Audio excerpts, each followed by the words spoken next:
Number पे call back करें। अच्छा जी, आपको इनाम के बारे में मालूमात दी जाएगी, किस तरीके से और कैसे आपने अपना इनाम हासिल करना है। नहीं तद इनाम तो इन्हों देवा तो थोड़ा पड़ा जा को चंगा नहीं। सुनने का बहुत शुक्रिया, अल्लाह हाफिज। अच्छा कहाँ है इनाम खत्म हो गया थोड़ा, इनाम अपने घर रिसीव कर लेने।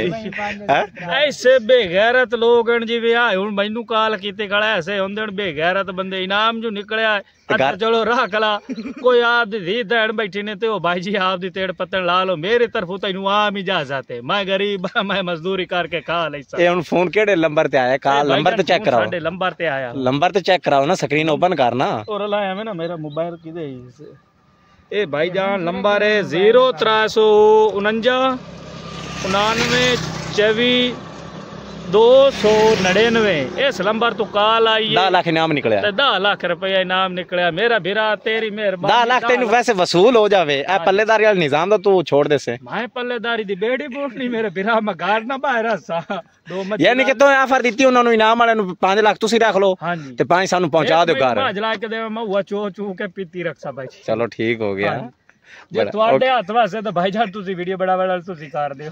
ठीक है।